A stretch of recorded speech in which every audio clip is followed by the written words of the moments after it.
Please be advised that Little Miss Recap contains adult language. And it's a real privilege and honor for me to be here this evening and to address you in this wonderful city of Chicago in this magnificent ballroom here. And my particular thanks to your chairman, Phil Rooney, to your president, Grace Barry, and of course to Mayor Daley as well, a man who I think has now been elected for the fourth time, which for politicians, that's not a bad record at all. You must tell me how you do it. We actually had a marvelous time earlier today in the von Steuben School in Chicago, which then we had a wonderful reception. They were marvelous. I mean, my only slight anxiety was when I read my briefing pack, and it told me that von Steuben was actually a Prussian gentleman whose job it had been to help the American revolutionaries get rid of the British. This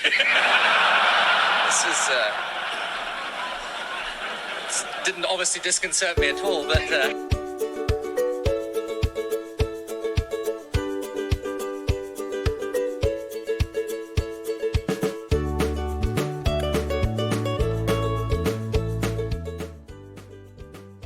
Hi everyone, welcome to Little Miss Recap, the podcast where we love us some Tony Blair. Bad teeth and all, I'll take it. Bad teeth and all. Yeah, I'm here for all of it.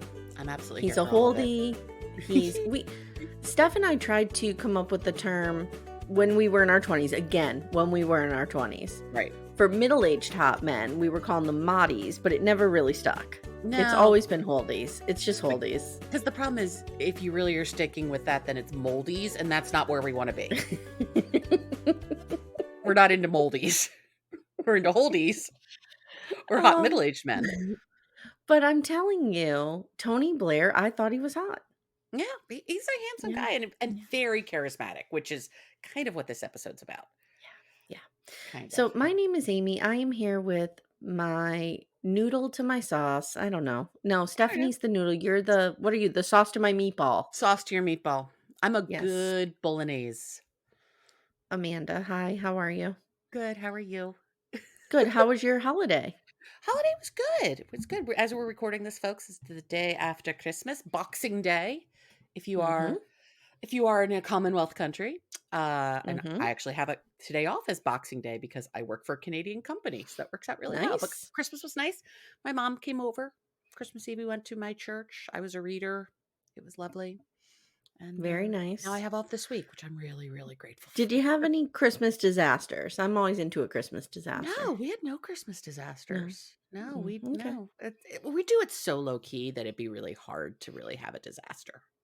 We had a couple, like Penelope. We always joked that Penelope ruined Christmas one year when she was a baby because she was having, I don't know, night terrors maybe. She would just scream bloody murder all night. Oh, that's nice. And so I didn't sleep for like a week. And so we joked that was the year Penelope ruined Christmas. And then the year my grandma ruined Christmas was when she died the day before Christmas Eve.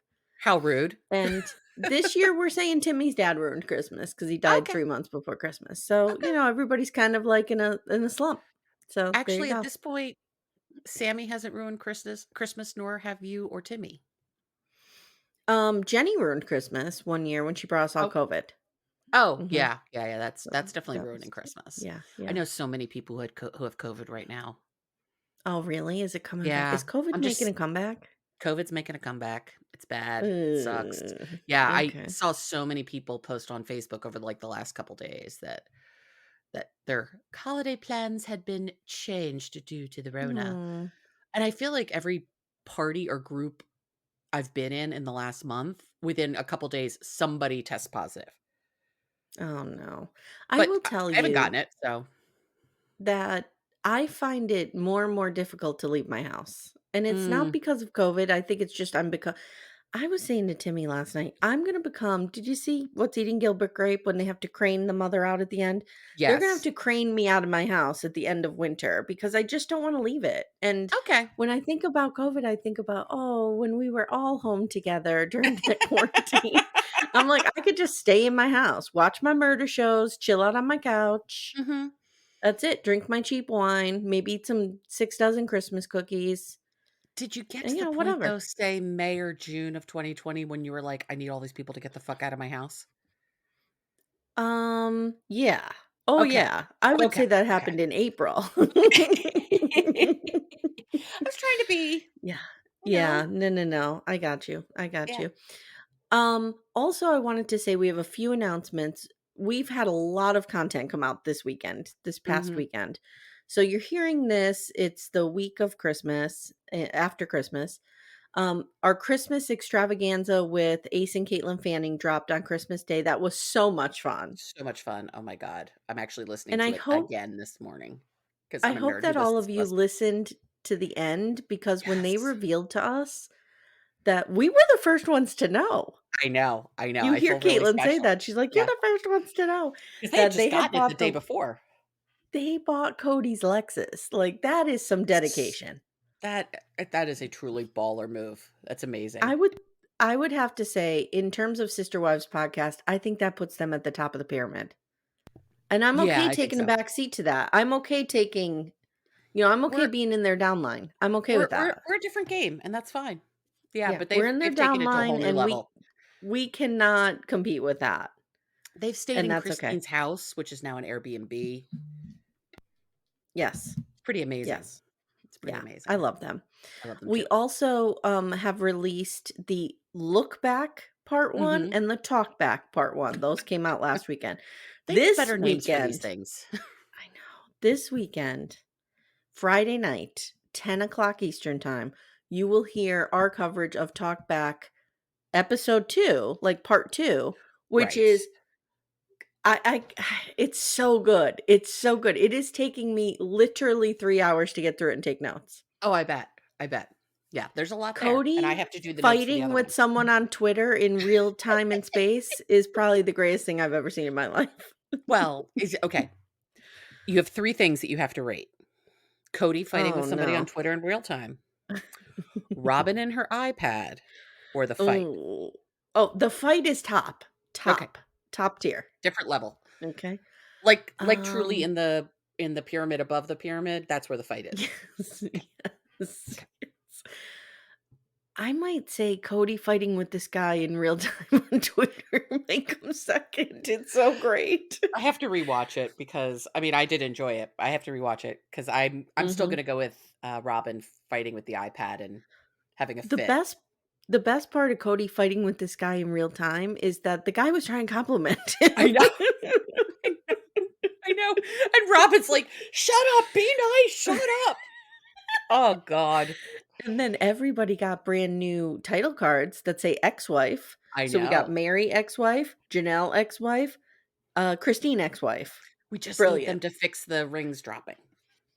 Just fix those rings, yeah. So anyway, so that will be coming up this weekend, as well as a look back or look forward, how we got here. I don't fucking know, whatever.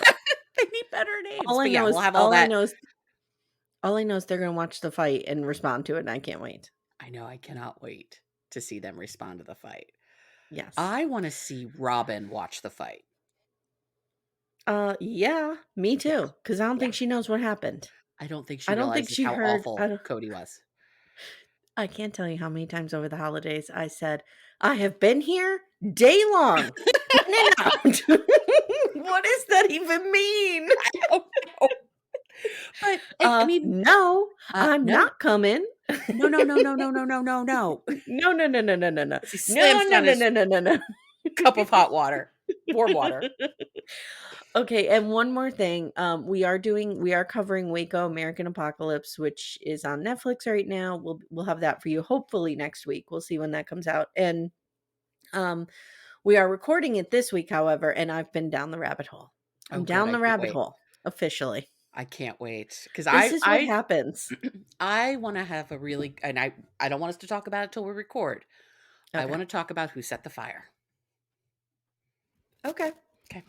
We didn't start the fire. Fire. That's what the Branch of Davidians are singing. And then the feds come back with, it was always burning. Is it not? I don't know. I don't know. Amy, you know how we have to get Tim Gibbons his EGOT? Yes. It doesn't all have to be about Sister Wives. He Mm. could write the musical for For Waco. Waco could write the musical for Waco. It wins the Tony first. Then they make the movie of it. That's how we get the Oscar and the Grammy. I think it needs to be Coyote Pass. Okay. I mean, I'm just trying to help. Unless you cast Cody Brown as David Koresh. Oh my God. Oh my God. I just solved it. Can't get any better than that. Yeah. No. I'm sure there's a Venn diagram somewhere that covers those two. Cody Brown. It's actually a circle. No. I mean, okay. All right. So let's talk about what we're here today to talk about, which is The Crown. So you introduced the episode. Go ahead. Yeah. So we are doing The Crown, season 6, episode 6. Totally fun. Ruritania. Ruritania. We are Ruritania. It's like Elvis saying it. Ruritania. We will dive into Ruritania at the end as part of our history, because I didn't know what this meant. Okay. Actually, we got 2 history things happening for us this episode. Oh, you're fun. I know. Okay. I'm so smart. So we begin with Elizabeth, the Queen. Here's a question for you. In your notes, do you capitalize Queen? No. Okay, I don't either. You have to see my notes. They look like a disaster. There's I think I just write Q for Queen. Oh, wow. Okay. No, I write out words. I should really start getting some shorthand going here. Oh, you should see my shorthand. No one else could understand this. Or we can get Mary Payne to read it for us. By the way, real quick, one thing we didn't discuss, your Sidian video. I want to thank you for that. Oh, I don't need to be thanked. I just want to know what you thought when you saw this. I think it was the highlight of my Christmas. Okay, good. He looked good. He did look good. I showed it to my mom. She knows nothing about any of this. Yeah. And she's like, he's kind of cute. I might fix his hair, though. He's adorable. Mm-hmm. He's adorable. He didn't have his full goth going. No. But they just got over COVID. It's okay. Oh, they did? Yeah. So I reached out to Tasha like a couple weeks ago. Okay. And then she ghosted me. And I was like, oh, that's not going to happen. That tracks. But then she's like, sorry, we all had COVID. So I'm like, okay. Anyway, so the Queen. Let's go back to the Queen. And we see Elizabeth walking down an empty street, and then people are starting to run and celebrate. And you hear a news reporter over like a voiceover saying it is the first coronation since 1953. And the Queen is said to be devastated. So you're like, what's happening? What's happening? This doesn't make any sense. And I remember the first time I watched this, because this is the second time, I thought she was imagining abdicating the throne for Charles. What that would I was thinking that might be. I'm sure Charles is dreaming about that quite a bit. Yes, quite a bit. But no. It is the it's saying many had been unable to even imagine a life without Queen Elizabeth II, and it's coronation of King Tony. Tony Blair. Yeah. New Britain has a new royal family, and the Labour Party is the new royal family. This is so exciting. There's a new national anthem, which is called Things Can Only Get Better. How did you feel about this? I thought it was really weird. I thought it felt off tone. Yes. Right? It didn't flow with the rest of it at all. I feel like Peter Morgan has maybe called in John Morgan, his brother, to write this season. Like, it's just kind of... It's really a mess. It's really messy. Like, it just doesn't flow with the rest of the series. No, I thought this season has had some great moments. Like, I mean, we're going to take Ghost Diana out of it. I thought the episode of her funeral and stuff was really well done. Yes. Ghost Diana. I don't think the first 4 episodes were bad. No, I don't either. I think the best one of that back half is episode 8, which we'll get to in a week or two or whenever. Is that the one with Margaret? Yeah, Princess Margaret. I agree. I thought that was the best one. But this feels weird. It feels weird. I understand what Peter Morgan's trying to do. He's trying to tell the story, which I think is important to how the monarchy kind of dug into itself a bit. Mm-hmm. Because she was really worried about Tony Blair's popularity. Because his popularity was like, it hadn't been seen since Winston Churchill. If his popularity if Tony Blair made an impression, what year is this? 97? 99. 99. 98, If 99. Tony Blair made an impression on an 18-year-old girl in the middle of In Pennsylvania, Scranton. he was pretty popular. Yeah. Yeah. Because I didn't pay attention to shit back then, and I knew Tony Blair was hot. Yeah. And Elizabeth wakes up from this literal nightmare, and she's, like, gasping and, like, opening her Mhm. nightgown. She's like, "What the fuck just happened?" And we see the people in around the palace getting ready for the day, and we see a very pensive-looking queen, like, she's really bothered by this dream. Mhm. And she's talking to 2 of her staff, and I just called them her staff until the very end when we found out what their names were. Um, Yeah.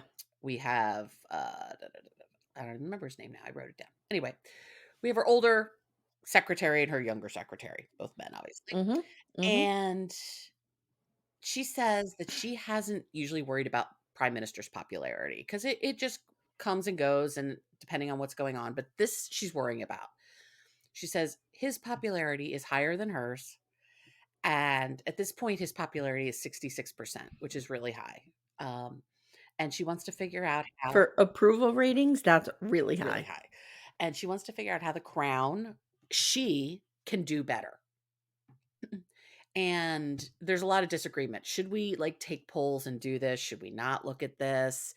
Her primary secretary is like, the monarchy doesn't have an existential crisis. Like, you can't do this. Right. Right. You Right. cannot have your Status quo, status quo, status quo. absolutely.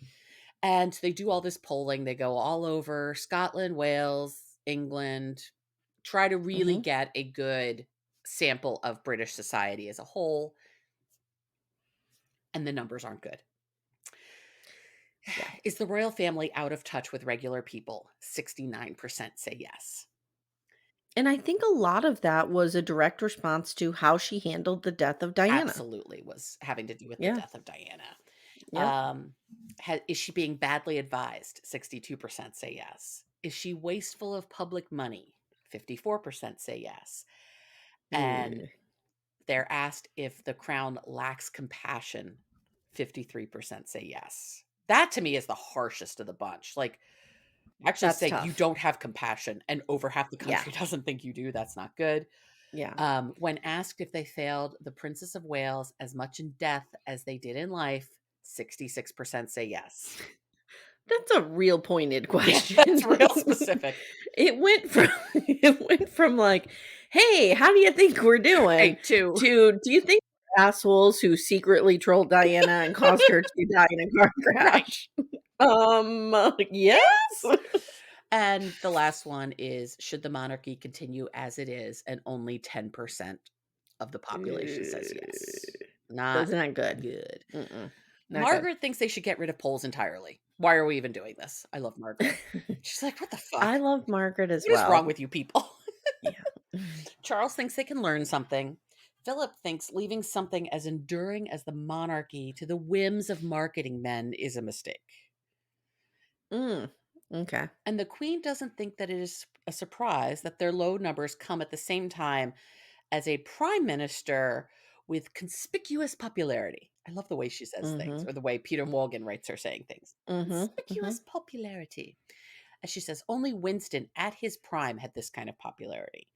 And everyone's reassuring Elizabeth that prime ministers come and go, but she's like, we got to pay attention here. This is not. Well, and Winston wasn't a threat because he was getting the country through some real shit. He was getting the country through some real shit, and he was an anti-monarch. Right. And So, Tony Blair comes in and he's, the country's like financially and stuff in a decent mhm. place. And His popularity is just for no reason other than he's opposite he's her. opposite her at a time where she's going, wah, wah. Yep. And so we see Tony Blair leaving 10 Downing Street to like a whole group of reporters, and he's talking about the war in Bosnia. NATO had Mhm. just launched an offensive against the Serbians. Slobodan Milosevic is a monster, all those things. Do you remember Slobodan Sure Milosevic? do. Like I really enjoy I saying his name, Slobodan. when they said that name, I was like, "Oh my god, I remember him."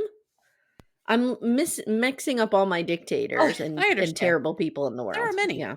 from which to choose. Mhm. I Mhm. just enjoyed saying his name, Slobodan. Yeah, he was a real Yes. bad dude. He's a And dick. Blair is meeting with the Queen. A lot of this episode are conversations between the Queen and Tony Blair. And Tony Blair.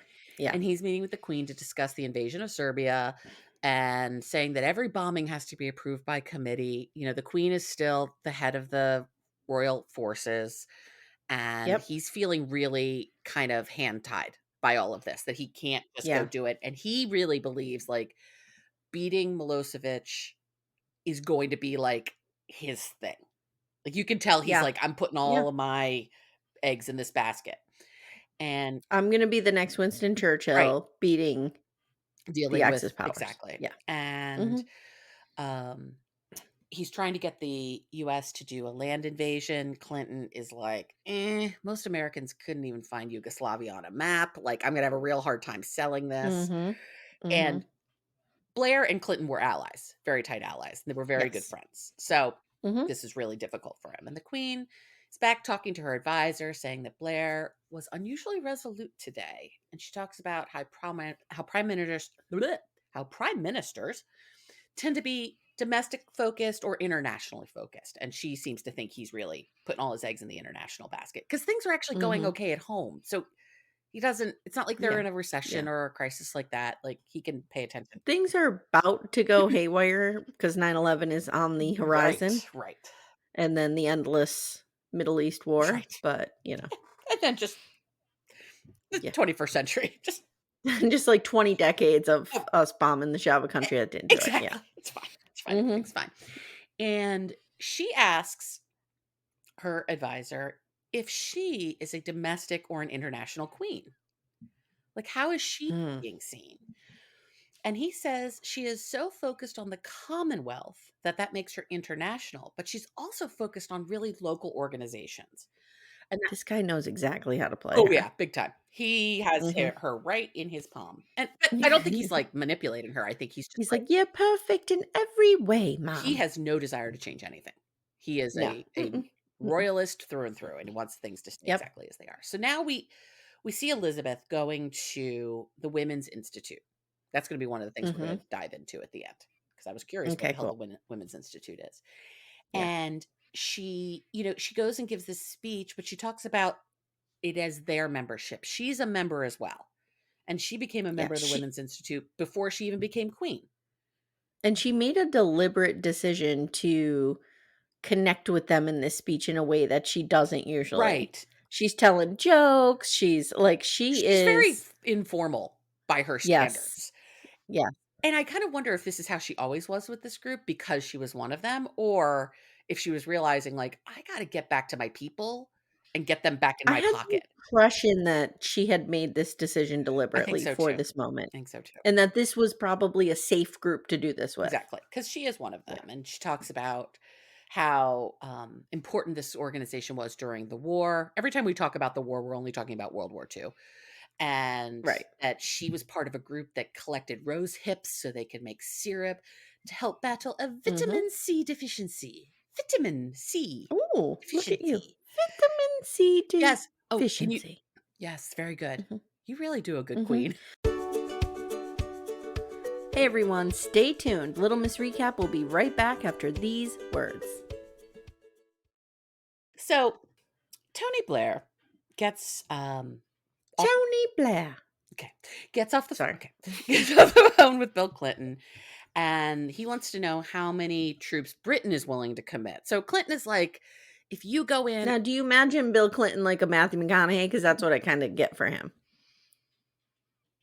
Like, he does the all right, because he's Slick Willy. You know what I mean? He's like, he gets away with whatever. I never put Matthew McConaughey and Bill Clinton together. So does that mean that Mary has a crush on Bill Clinton? Matthew McConaughey is like, it's like his whole essence that is like that, like super slick, above the law white guy approach to the world. Do you know what I mean? Like, whatever. Get away with whatever. I'll drive my car down the road and I don't pay attention. Like, just whatever. Okay. Sorry, I had too much coffee. So I'm gonna go on. You're on it. I like it. And Clinton knows that NATO is failing in their attempts, and Blair really sees this as critical for Europe's success, that the U.S. jumps in and that they defeat Milosevic. which I agree with. We needed to defeat Milosevic. That's a good thing. Oh yeah, he was committing genocide, was he Yes, not? yeah, he was. Yeah. He was Yeah. killing Serbians. Was it Serbians? Yeah. Yeah, Serbians. So we see him giving a speech in Chicago. And someone had told him, if you can't appeal to Clinton's, like, you know, sense of basically, like, go appeal to their conscience, to the US conscience, to get them Mhm. into this. Mhm. So he goes to Chicago and gives this speech. And it's killer. I mean, he nails it. He's like, talks about Mhm. what's happening in Kosovo. He's talking about how US military action is justified. He says that England depends on the US to support this. And the US is the most powerful country in the world. And as a great nation, it must be difficult to be the recipient of every demand and to be Mhm. expected to always come in and support others. Just like, what does this have to do with us? Why does Yeah. somebody in Kansas Yeah. give a shit about Slobodan Milosevic, basically? Right. And he says countries with great power need to remain engaged and use their power for good. And he Mhm. basically begs the US to stay engaged in this and support the NATO efforts. And he assures the US that with Britain, the US will have a partner in this effort. And I just said he's really hitting the emotional button here. Like, he Yeah. nails it and gets so much positive press for this. Yeah. England, Yeah. US, Yeah. everybody's all over this. And Mhm. the Queen is back to meeting with her advisor. One of the papers say that Blair has a new nickname, which is King Tony. Oh, yeah. And the thing about Tony Blair too is, and again, I'm working on my Mhm. recollection of, being 20 years old. Right. He felt young and modern to me, even though he might not have Mhm. been young. You know what Yeah. I mean? He just felt I remember thinking that he felt modern and in touch. He felt modern and in touch, I think, the way that Bill Clinton did after H.W. Bush, who Yes. was Yes. so like, and I, Well, Bill Clinton played that saxophone on Arsenio that's Hall right, and and that was forget it. it. But I mean, went from Mhm. John Major, who was much more like Yes. H.W., to Tony Right. Blair, and it was a Right. big shift. And Mhm. he was being really celebrated for it. And she says that the prime minister has pulled it off and is getting the U.S. to send land troops. It worked, Mhm. Mhm. and they both are just like, "Wow, I can't believe he was able to kind of pull that off," because it seemed pretty clear Clinton wasn't going to do anything about it for a while. Right. And again, Blair goes back to meet the Queen. By the way, there's one of these scenes, I don't remember which one, where like she's done with him and just presses a button. Oh, I want that It's button what for I my said. I'm house like, I so want a bad. button that I can just press and people have to leave. Someone Yep. comes and Yep. gathers them and brings them out. I want that button. I don't know who I have You to just leave. press the button and Todd walks in the room and takes the person out. Exactly, whoever There it you is, go. get rid of him. Yep. And she jokes that she hopes he didn't slip on the way over because it must be difficult to walk on water. Yikes. As I was doing the notes for this, Todd was straightening up from Christmas. He's like, how long has she been holding on to that line to throw out at somebody? Because that's a good line. Yeah. And Blair says, That's as passive aggressive as the queen gets, though. exactly. It's not gonna get deeper than that. No. And Blair says that Milosevic has changed his tactic once the U.S. agreed to commit ground troops. And the Queen says he is the most popular leader on the world stage right now. And she Mhm. says that in light of his success and the monarchy's lack of success and popularity right now, Mhm. she is wondering, and because he can read the mood of the country so well, she is wondering if there are things that she should do to turn around. Big mistake. Big, big, Big big mistake. mistake. Big You mistake. don't ask somebody at the height of their hubris Right. to give you some Who criticism. isn't a fan of you to begin with, to give Right, you some right. criticism. Because I don't think you're prepared for what's coming No, back. no, no, no. Mm-mm. And her advisors aren't okay with her asking for his advice. They're like, this is a bad idea. It's a bad idea, and let me tell you something, as a teacher of freshmen for a very long time, you don't ask you like, this was what would happen on the student evals. Hmm. My students would just kick me while I was down. You just don't do this. No, don't ask. You Exactly. get an independent panel, Hmm. and you have a panel of, like, a few people. Yeah. You don't just have the person who is in opposition to, not that I was in opposition to my Right. students, but I guess we were. Yeah. And, so yeah, she would need, like, 3 or 4 people who were not in the monarchy, who were also not in parliament, Hmm. who could kinda come in and see things Yeah. objectively. Not Tony Because I'm Blair. all about a good focus group. Yeah. But you don't ask. No. She did this wrong. And they all say she shouldn't be asking Blair for this. And her secretary says she should ask him because they are the primary advisors. And he's corrected. He says, actually, constitutionally, the prime minister is chief advisor to the monarch. And he is shooketh. He's like, ooh, I thought it was me. Yeah, but he also shouldn't be asked because he's too close. He is too close, exactly. You know who we need? We need you and I to go over there. Oh, I mean, she's go dead back now, in time. so Yeah, back in time. no, okay. 20-year-old Amy. Okay. 4-year-old Amanda. Yeah, 20. Head over there and give some advice. I think we could have changed the world. I think we could have set everything on its path. It would have been great. Yep.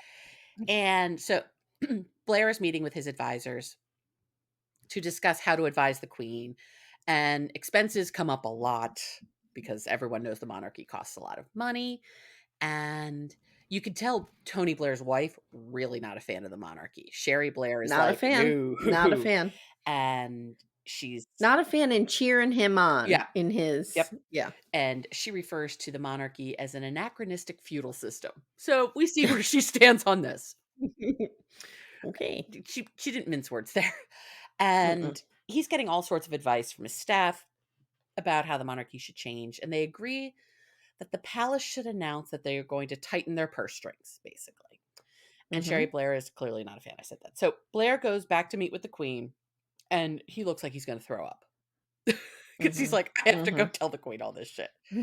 And he thanks her for the opportunity to provide this perspective. And they all agree that the institution is in need of some reform. And that became very obvious after Diana's death. And you could tell the queen was like, not a good way to start, Tony Blair. Read a room, dude. Read a room. Yeah, he doesn't read this one right. His first what you say there is, look, I think you're above reproach. Right. But some of the lowlings that work for me came up with some of these ideas. So I'm just going to throw them out I don't there. agree with any of them, but I just have to bring it to you. And his first piece of advice is to look at something she's already considering. So he does actually try to go in with something that he thinks she will be on board for. A little softer. Right. Which is primogeniture. And if people aren't familiar with what primogeniture is, it is I got the definitions, the right of succession belonging to the firstborn child, especially the feudal rule by which the whole real estate of an interstate is passed to the eldest son. Basically what it is, primogeniture says, if the queen had Anne first and then Charles, it would skip over Anne. Charles would be the king. Yeah. And she says, as a firstborn daughter who became queen, I buy this. Like, I get this. I'm a fan of this. But she, in theory, agrees, but the monarchy has operated this way for centuries. So she keeps coming back to this. We've been doing this for forever. We can't change. And can't change what's been happening forever. Because that's always worked out. Right. That staying exactly the same is always key. Makes everything better. And he says that in a modern society, this makes sense. But you can tell she's like, eh. And now we get a little more detailed. Now we're going to talk about transparency. He's about to, Parliament is about to approve a Freedom of Information Act type thing. He thinks the queen should do that as well. There should be an annual report of assets and salaries, that she should begin to think of the crown as a public limited company. And you can tell she's like, oh, you can go fuck yourself right now. Yeah. If the queen were to say don't come in here and tell me my monarchy is a company. Right, exactly. She's like, you can get right the fuck out of I'm going to press that button and get you right out of here. Yep. And he also encourages her to look at some of the more anti-Catholic provisions of the Church of England. Yeah. Because now we're in a multicultural society, and she's not buying any of this. No, she says you could see like the veins in her neck are just popping out. Yes. And like at one point, like it's a great shot, goes down to her feet, and she's just like moving her feet all over herself. She's like, I'm trying to look really still, but I'm about to kick somebody really hard. Yep. And she says she can understand permitting members of the royal family to marry Catholics, but that person cannot be in the line of succession, because then it would lead to a Catholic king, which doesn't go well in England. Historically Can't have speaking, it. not good. He also suggests that the monarchy become more like the monarchy in Sweden and the Netherlands. He's coming back to their model because their model is very ceremonial, but very dialed back compared to the British monarchy. And that she not be the head of the... You're talking to the British monarch, dude. Right. We want you to just not be you anymore. Just not have as much power as you have. She shouldn't be head of the armed forces anymore. She should not be the one to appoint the prime minister, even though that is truly a ceremonial appointment. Yeah. But she could, theoretically, not accept who's elected. Yeah. I mean, it would Step be at back her from peril, that. but she could do that. And there are some ceremonial offices that she might want to consider getting rid of. This is my favorite part of this whole thing. This was a great part of the episode. Probably one of my favorite parts of this episode. Yeah. And he first suggests that maybe they could get rid of the hereditary Grand Falconer. To which she was like, "Dear Murray? What about him? Like, we're not getting rid of Murray?" And that's another thing. Like, she knows all of these people by name. Yep. She knows their families. Like, she is just a phone book of knowledge with the people in all the people around her. Direct world. Exactly. And then he asks if the job needs to depend on heredity and not skills. We have other roles, including the royal hand washer, which she's like, that only gets used once at a coronation. Like, okay. The royal barge master and 24 watermen, to which Blair points out that they haven't even had a royal barge since 1849, but we have the royal barge master. And are all these people, like, is he implying all these people are on salary? Okay. We're paying for all these people. Because I didn't know, like, is the royal hand washer who's only used at the coronation, like, are they just brought in for that week and paid? Or are they paid yearly? But I think some of the other ones are consistent. Like, my favorite role, who is the warden of the swans. I enjoy the warden of the swans. Yes. I enjoyed it too. And she's like, somebody needs to oversee the swans on England's inland waterways. Like, she's like, huh? How could you do that? And he's like, well, back in the day I understood because, people ate swans, but now that that's fallen out of culinary favor, maybe we don't need that. And she's like, who's going to take care of them? Who's going to create conservation? I'm shocked she didn't whip out the swans' names. I know. Who's going to take care of Doe and John? Right. And Bertrude. That's not a name. I don't know where that just came from. I was trying to pull out the Heaven's Gate people. What were their names? Bim and Bop, or Bo and Bim and Bop, or Bo and Bop, something. Or something. Okay. Yeah, I was going for that. Failed miserably. Okay. And they participate in their conservation. And now he's like, okay. Like, every time she gives an answer back, he's like, okay, I'm just going to go to the next one on my list, and the next one on my list, and the next one on my list. And I have a list of like 37. That was another error. Yes, yes. He really should have just come in with like one or two things he knew she'd be okay with. Yeah. Not all this shit. And now he wants to talk about the ceremonial opening of Parliament. And do they need 10 heralds, including the Rouge Dragon Pursuivant, or Pursuivant. I don't know. And the Maltravers Herald Extraordinary. Sure. Then we have Amy, also the gold stick in waiting and the silver stick in waiting. Yes. The gentleman usher of the Sword of State. And he's basically like, yeah, we really just want to purge all these honorifics. Like, this is dumb. We need to get rid of all this. And he's not wrong. He's not wrong. And he said it would be a PR victory for the crown. And she is not having any of this at all. No, she is. Every muscle in her body is clenched. As if she isn't. She's already kind of clenched. Now we're really clenched. And she's me when my kids are telling me their weekend plans.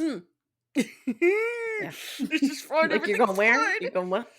Yeah, everything's fine. Blair's wife, Sherry, asks how it was. He's back at home, and he says it was frosty.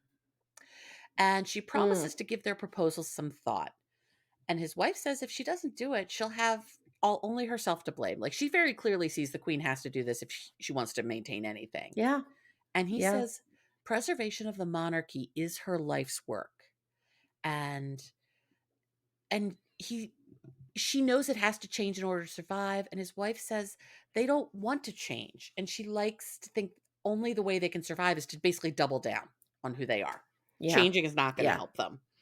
And she says once the Catholic Church was modernized, she uses this as an example, moving from Latin Mhm. masses, the incense, all of that. Vatican II, essentially. Exactly. People stopped going to church because it just wasn't the same anymore. And the crown Yeah. must know this could happen to them. So now we have a whole group of these folks that the queen gets to meet with, and it's fabulous. Lovely. They're Wonderful. all in their Mhm. little outfits Mhm. and their costumes, their Yep. uniforms. Yep. They're all in line, and we meet some folks, including Mr. Hawkins, who is the warden of the Swans. Excited to meet him. Mhm. And he says his role is one of the oldest in the house. We meet the queen's herb strewer, the queen's guide of the sands, the Mm. yeoman Mhm. of glass and china pantry. His role is Mhm. to supervise all the glass and earthenware in all of the royal homes across the empire. Which I think that's an actual I role. think that is an actual role because they do have state dinner. Yeah. Like there's somebody who does that at the White House, who's making Yes. sure Yes. everything is the way it should be. That To that's me, of all these, that made the most sense. that did make the most sense to me as well. But I just enjoyed the yeoman of the glass and china I pantry. love it too. I I love the love it too. titles. Yeah. Yeah. And she meets with the warden of the Swans for a while. We like go all these back and forth, all these people. And she wants to learn what he does. And he says it's been the same since 1849 during the reign of Edward VI. Like, this is how we do it. And this is how we've always done it. And we will continue to do Yep. it. Can't stop, And won't stop. we learn what the Keeper of the Sands does, which is basically to measure the sand based on tides, as best I could tell. It- Okay, first of all, dream job. Yes. All of these would be dream jobs. I want to be the Yes. queen's I herb would love strewer. to be out on the oceans, like measuring the sands. Think of how many whales you'd get to see. I would get to see so many whales. I would be so excited. Make you so happy. And we also meet the Lord High Admiral of the Wash, Mm. the Mhm. Astronomer Royal, the Piper to the Sovereign, Again, not seeing any problems with these positions. no, the Yeoman of the Glass and Pantry shows her how he folds the napkins, and he can do a Mhm. perfect Dutch bonnet napkin fold. And she's like, I always Mhm. wondered how you did that. As she's watching him like whip this napkin around. I always wondered how you did that. And she Mhm. tells her advisor that it just gave her a heavy heart all day. She didn't like this at all. She loves all of these people. And she just has such a strong sense of pride in this tradition. She does say her favorite of the whole day, though, was the yeoman bed hanger. And she just kind of giggles. Like you can tell Mm. she's like, some of Mhm. these are Mhm. really ridiculous. Mhm. Now we get all of our royals together. We've got the Queen Mum. Queen Mum pipes up a lot through this. Queen Mom, what's happening with her? Because as we go through the season, like, people are just making fun of her Oh, I and know. thinking she's ridiculous. Yeah, Yeah. always loved the Queen Mum. She was I like, love her she too. was great. But is she like, did she how old was she at this point? Let's see. Queen Mum. Like, I don't like the ageism coming from the other royals Ah, towards directed at gotcha. Queen Mom is what I'm Queen saying. Mum. So her name is also Elizabeth.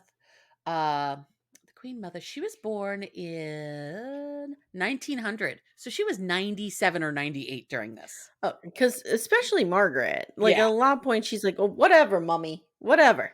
Like, yeah. just I'm She like, "Be lived to be nice to your mother." 102. Wow. She lived to Wow. 2002.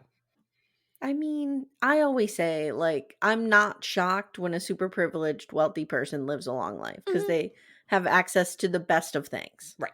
And she's never had to Yeah. work a day in her life. Right.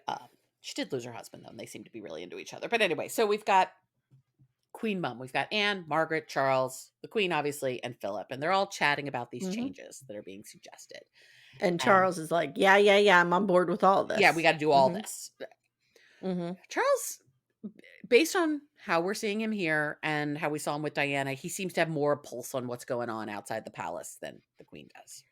Yeah, and it's so I really feel like, again, that's a favorable edit because Mhm. when you look at King Charles, are you like, That's a man with his finger on the pulse of things? That's a reformer right there. No, not so much. Not so much. And they can't understand how these things can be let go, any of it. And Charles says, from a PR standpoint, it might be sensible to make one or two concessions. And I think he's right. Like, He's right. pick He's a right. couple that don't really bug us so much. Get rid of those barge people. Right. Throw them away. And he says it leaves them less open to charges of elitism and grandeur. He's like, maybe we could get rid of the state opening of Parliament. And Philip's like, oh no, they'd be missing the whole point. I love when he gets into like monarchy history. It cracks me up. And the idea is to never forget we're still in Charles. And Charles says all the pomp and circumstance doesn't look terribly humble. So like basically when they open Parliament, someone comes, knocks on the door 3 times, they turn them away, then the monarch can come in. Like it's all It's a whole thing. And the Queen says the people want the magic and the mystery of the monarchy. They don't want to see what they have at home. They don't want to come visit a palace and see the things they have at home. They want to feel like when they are in, the orbit of the royal family, that they have entered into another realm, and not to remind them of what they already have. Just interesting. Like, it's kind of interesting, but it speaks to a very small pool of people who actually get to interact with the monarchy. Right. The average British person doesn't. No, not at all. I don't know. So now we have Blair again meeting with the Queen. Like I said, a lot of these meetings. And he's talking about how it was awkward and we're talking about the Queen learns on the news about the ruling in Bush v. Gore that, the Supreme Court says we're going to stop counting votes and George Bush becomes president. Did you have PTSD? I did. I completely did. I almost went into like a spiral when I saw that. I was like, no. It was so fucking enraging. That was the first time I ever voted. Oh. Didn't go so well. Didn't go good. Yeah, I guess in 96. Well, I could have voted in 96, but I didn't. Okay. Because that's what I was saying. I wasn't paying attention to the world. So the fact that I knew Tony Blair was like really significant. Yeah. But I did not register in time to vote in 96. So I had to do it in 2000. My first presidential vote was Bill Clinton in 92. But my first vote was actually in May because John Hines, who was Pennsylvania senator, remember when he got killed in that accident? Yep. And we got to vote for Harris Wofford. So Harris Wofford's the first person I voted for, which I was super psyched about because I liked him. And then John Kerry swept in and married John Hines' widow. Yes, exactly. Right? Exactly. Teresa Hines? Teresa Hines. Yeah. Yes. Okay. Yeah, that worked well for him. And so Blair's meeting with the Queen. He says it was awkward as the Clintons were making their farewell trip to the UK.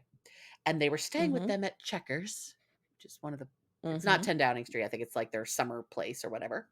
And the ruling came down and they were all up all night watching CNN together, which I just love the idea of Bill, Hillary, and the Blairs. We all were, guys. We all were. Yes. And said it was really awkward. And then the next day, the Clinton was giving a speech and he had to do the intro and he had to congratulate George Bush, which was really awkward for him to do in front of Clinton. And the Queen asks if it will be challenging having a Republican White House. And he doesn't think so, but he's the senior partner now, so he can influence Bush. And the Queen tells Blair that she isn't against reform and gives the example of the fact that they no longer have to have the royal secretary witness her births. Her father, with her permission and, I don't want some stranger watching me give birth. Her father got rid of that. So, she's just wondering what is worth preserving and where to draw the line. Where do we do this? And she tells him that they've reviewed all of the positions in her household and they aren't extravagant or full of Ruritanian titles, but an extraordinary array of expertise. These aren't just randos. These are people who have trained to do these jobs. Someone has to be the warden of the swans, Amy, as you roll your eyes. Skills that have been passed down, and the crown is a vehicle for that continuity. Tradition is their strength. And she says, modernity isn't the answer. Sometimes antiquity is the answer too. So she's not into it. I don't think making a case to Queen Elizabeth about nepotism No, is not going to work. particularly effective. No, there were probably a lot of angles he could have come in on this one. I don't Yeah, think. that wasn't one. No, Mm-mm, no. mm-mm. And now we see her playing with her dogs, and I'm delighted by this. I love her when you get to see Mhm. her with her dogs. And now I we. love it too, but then my dog starts barking at the TV and it becomes a whole thing. Oh, do your dogs bark when they see other dogs on Just one TV? of them. Oh, Yep. Arlo. She drives me nuts. Oh, Nelly. Nelly does. Okay. Mhm, Arlo tends mhm. to be the problem, which is why I always think he's the Oh, troublemaker. he's a problem. Yeah, Yeah, yeah. Both of them are problems. in their own way. Yes. And yet we love them. So now we Mhm, have the advisor, Robert. That's his name, Robert here. And he comes in and says that she made the right choice not to, basically burn it all to the ground. But he mhm, says, in light of this, he thinks he should personally move on because the palace hasn't always met the public mood, and that falls on him as her primary advisor. And mhm. he says he's an old stick who doesn't want to change anything, and the world is binary for him. It's either it stays or it goes, and he can't do it. And she's like, no, no, no, Mhm. you can't leave me. Like, you cannot leave me. She doesn't know what I don't know what I'll do But without he him. recognizes, like, somebody needs to pay for We this, need yeah, and so I'm yes, gonna he's go. like, someone needs to be the Mhm, sacrificial lamb and let me go be it. mhm, You're better served by a mhm, younger advisor. And she says she'll be utterly lost without him. And he says, no, you'll be fine. She navigated this whole thing without him because he was in opposition to the whole thing. And so mhm, her new secretary, and it's the one who was from before the younger guy, mhm. is talking to her about visiting some of these millennium cities. And he's suggesting an itinerary that is both modern and traditional. She's going to do traditional things, but she's also going to go to like some robot factory or something. So like trying to Right. bring her into the more Mhm. modern era. And he says the prime minister is going to speak at the Women's Institute.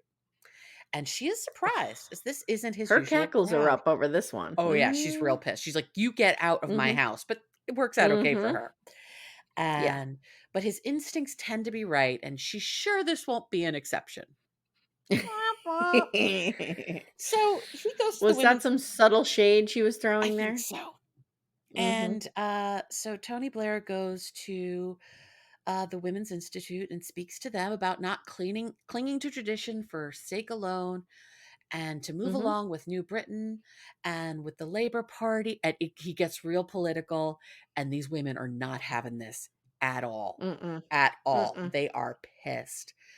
Well, they're And like, "This is a political stump speech, and right. that's not what we're here for." Nope. Right. And he says, Like when Trump told the, Boy Scout troop, hmm, remember? yes. That, Hillary needed to go to jail and her Right. emails and da da da da, and all the Boy Scouts are sitting there like, "What?" What?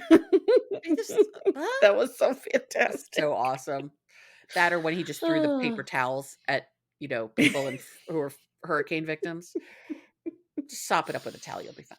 Ah. He says that his party has a radical mission to change the soul of the country. And at this point, Mm. these women are like, fuck this. And just one woman starts clapping. And for a second, he's It like, was oh, they're clapping wild. for me. But no, they're just Yeah. trying to Nope. drown him out. Some people Yep. just get up and leave. Did not go well. And the queen's listening to this coverage, and you can just tell she's like, okay, then. Great. This is And working for this me. is going well. And he says that, making a political speech at the Women's Institute was never a good idea. This is not who they are. And Blair Mm-mm. and the Queen meet once again. And she says his mistake was to be political, as they are always above that. And he says he can't be too political, just as she can't be too royal. And she says that Mm. doesn't happen. I'm always it. Like, I'm always going to Yeah. beat you out, basically. Yeah. And then we Yeah. fade as he's talking about changes in the EU. And that's the end of our Mhm. episode. Mhm. So, for our little history lesson here, I wanted to talk about what does Ruritania mean? Because that was not a word I was Mhm. familiar with. No, me either. And comes from the very reputable source AOL.com. Ooh. Yes. Okay. This might be even more reputable than US Weekly. It might. But they're actually talking about this episode of The Queen, or The Crown, so it's good. Okay. Okay. And so it has an interesting title, Ruritania. But what does that even mean? It says. And basically, Ruritania is of relating to or having characteristics of an imaginary place of romance. So basically, when she said Ruritanian titles, like they're not that. They're Like, not whimsy. They're not magic. they're They're not not whimsy and mystery. romantic. Yeah. Right. They are Yeah. real people doing real work to support the crown, Mhm. which I found really interesting. And clearly she's against the modernization. But then I also wanted to look at the Women's Institute because Yes. the description is the Women's Institute is a community-based organization for women in the United Kingdom, Canada, South Africa, and New Zealand. I don't know why Okay. just those 4 countries, but here we are. The movement was founded in Stony Creek, Ontario by Erland and Janet Lee with a woman named Adelaide Hoodless. That's a great name. Ooh, Adelaide Adelaide Hoodless Hoodless. being the first speaker in 1897. And it was based on the British concept of women's guilds, which were created by another great name, Reverend Archibald Charteris. I'm loving these names. My great-grandfather's name was Archibald. I love that. I love Archibald. They called him Arch. I like it. Like Archie Bunker, but not. And it was originally confined to the Church of Scotland, but then it just grew. So it began in Canada. I found my note here. Oh, and he was Canadian. Yeah, found it in Canada. My great-grandfather, he was Canadian. And his name was Archibald. Wow. Maybe it's him. Maybe it's him. And he just kept that on the down low that he had found. So each he just was like, I want to come to Scranton, Pennsylvania, work in the coal mines just for no reason. Just for no reason. I could be doing this, but I'll go do that instead. That'll be fine. Yeah. I'll live the worst existence ever in a coal mine. No big deal. My great-grandfather was a coal miner. Yeah, both of mine were. Yeah. My great-grandfather died of black lung when my grandmother was very young. Yes. Yep. Each good times. Good times. Pennsylvania's got some great history with that going on. And, yes, we do. Yes, we do. West Virginia, and there's lots of things. So anyway, each individual women's institute is a separate charitable organization run by and for its members with a constitution agreed on at a national level, but there's a possibility of local bylaws. They are WIs, or women's institutes, are grouped into federations roughly corresponding to countries or islands, which each have a local office or one or more paid staff. So it's an organization of women doing charitable work. They got really big during the war with all the women's efforts, and the Queen was part of that, and they're still doing. And they're not, it sounds like they're not politically affiliated. Nope, they are. And prefer to stay that way. Exactly. And we talk about how, or look at how each of them exist. Ooh, in Southern Rhodesia. Rhodesia is another favorite word of mine, but it's not a good thing to say anymore. The Southern Rhodesia Federation of Women's Institutes was founded in 1925 as a European-based organization and continued to at least 1985 as the National Federation of Women's Institutes of Zimbabwe, because that is the real name of Rhodesia. So yeah, I just thought that was interesting to find out a bit about this. Also, did you ever see the film Calendar Girls? It was all these older women. Yeah. Oh, yes. I know exactly what you're talking about. Naked pictures to raise money. They were part of the Women's Institute. Okay. Yeah. All right. So it's interesting. I like it. So that's our episode of Ruritania. Cool. All right. Well, thank you. What'd you think of this episode? I mean, the part I liked the best. The part I liked the best was about all the royal people with all their jobs, the Warden of the Swans and all that. I just found that interesting.